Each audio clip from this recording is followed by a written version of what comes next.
kalau kita lihat klarifikasi beliau kan bahwa memang ada katanya sejarah makam Tain Acong ya, kubur Tain Acong yang dijadikan sebagai makam keramat. Selamat datang di New Perspective.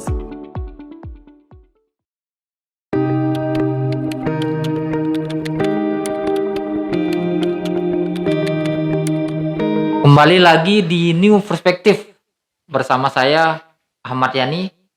Ya, pada sore ini kami masih akan berlanjut berdiskusi terkait dengan kasus Wahabi ini dengan narasumber kita Pak Dr. Saiful Hamdi, Direktur Pusat Studi Islamic Culture and Society. Pak Dokter, kita lanjut aja begitu Pak Dokter ya. Kalau kita lihat perkembangan terakhir begitu, kasus ini kan eskalasinya cukup meningkat satu pekan terakhir ini. Demonstrasi hampir tiap hari terjadi di kabupaten kota, di Pulau Lombok, apakah itu di Mataram, Lombok Tengah, terutama di Lombok Timur begitu, dengan eskalasi massa yang cukup besar. Dan kita tahu sendiri memang Ustadz Mizan sudah diamankan oleh pihak kepolisian di Polda. Dan informasi yang kita dengar juga Pak Dr. Saiful Hamdi ini sebagai salah satu saksi ahli ya yang diminta pendapatnya oleh pihak penyidik dari Polda NTB terkait dengan kasus ini. Nah, tapi mungkin yang menjadi pertanyaan saya mungkin Pak Dokter, kalau kita lihat ihwal dari kasus ini kan terkait dengan adanya pandangan antara Wahabi dengan kita penganut terbesar di sini kan Ahlussunnah wal Jamaah terkait dengan ziarah kubur.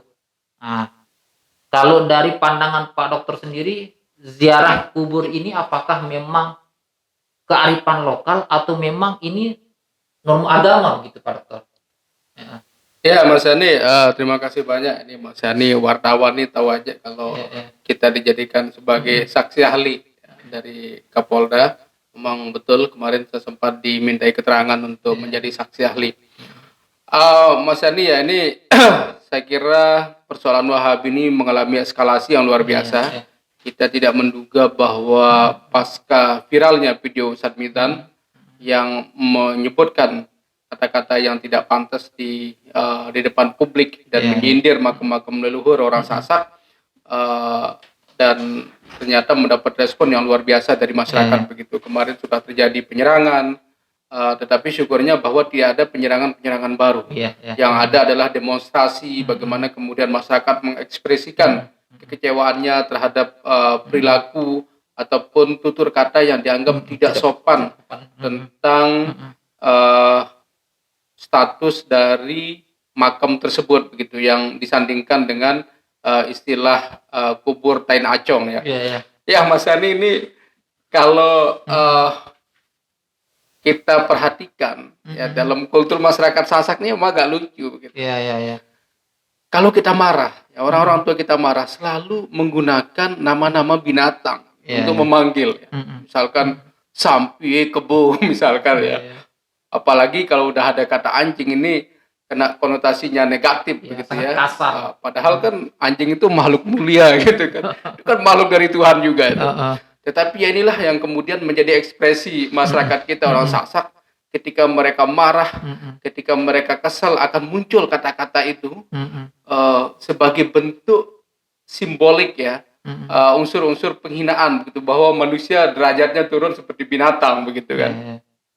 Nah, ini yang kemudian memancing masyarakat kita. Ketika seorang Ustadz Mizan, kita tahu beliau adalah penceramah yang cukup populer sebenarnya ya. Beliau muncul di berbagai TV nasional, TV khususnya teman-teman dari Salafi Wahabi, jaringan Wahabi lah. Ya, dan beliau sangat kuat jaringannya ke Timur Tengah. Nah, Mas Yani tadi pertanyaannya saya kira apakah ziarah makam ini bagian dari kearifan lokal ya, ataupun norma tradisi yang berkembang di masyarakat kita. Memang kemarin saya sudah menggarisbawahi ada dua istilah yang perlu kita tekankan di sini. Memang yang pertama adalah istilah tradisi agama dan juga ajaran agama.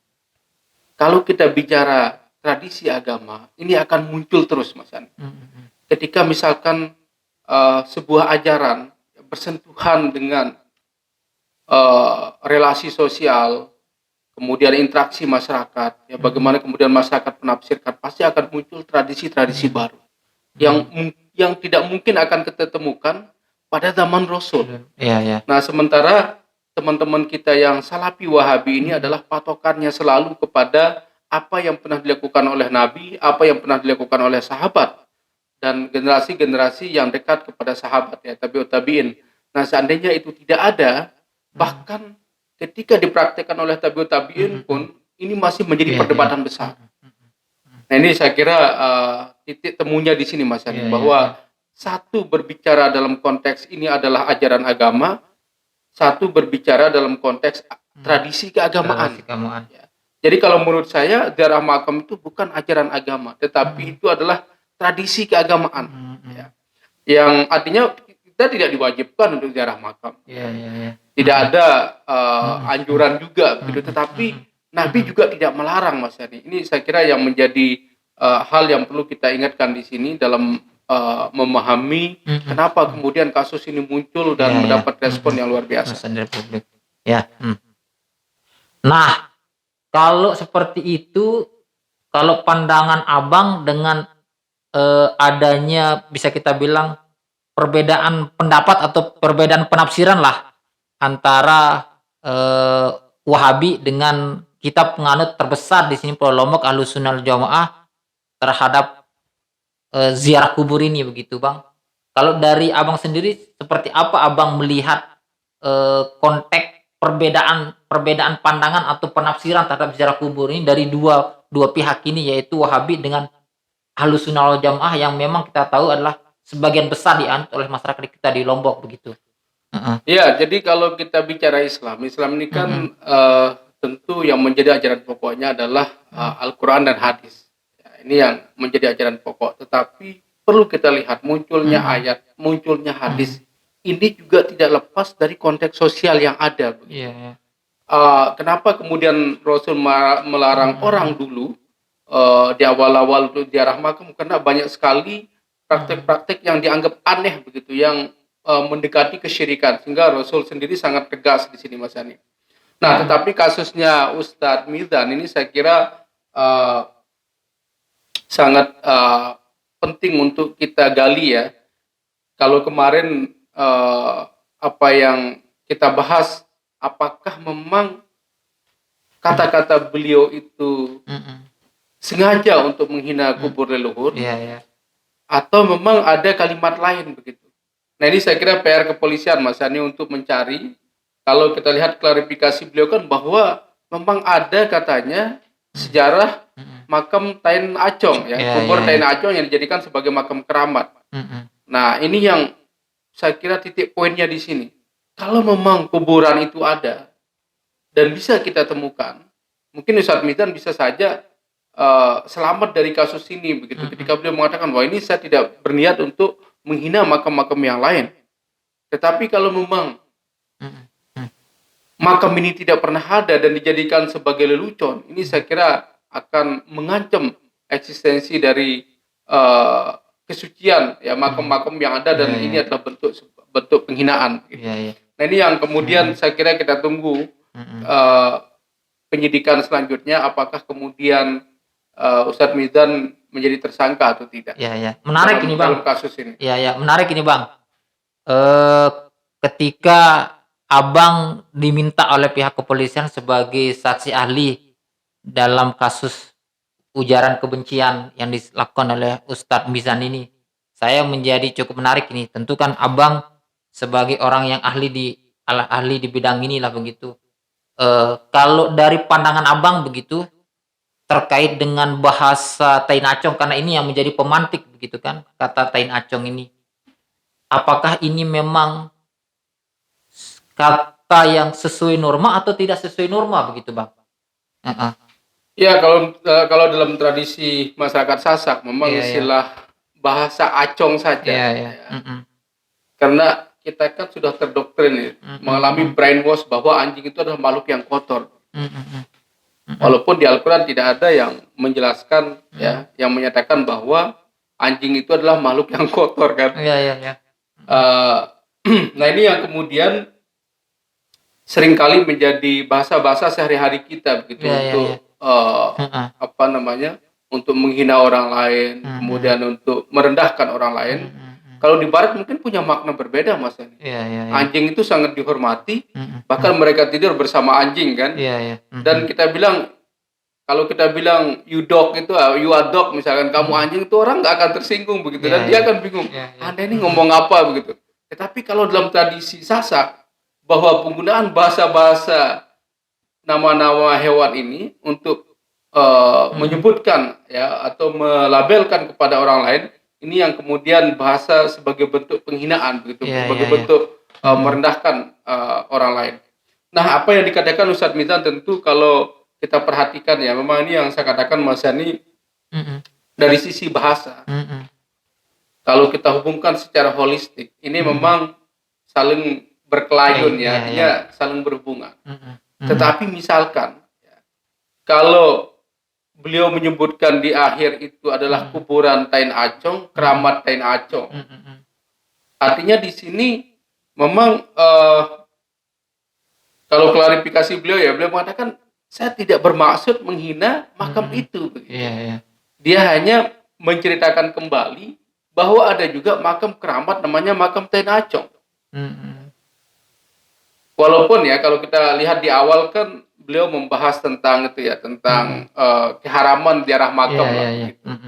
Kalau titik poinnya itu artinya bahwa ya bisa saja seandainya memang benar makam itu ada ya, kuburan Tain Acong ini ada dan bisa dibuktikan, saya kira mungkin bisa saja beliau gugur secara hukum begitu kan.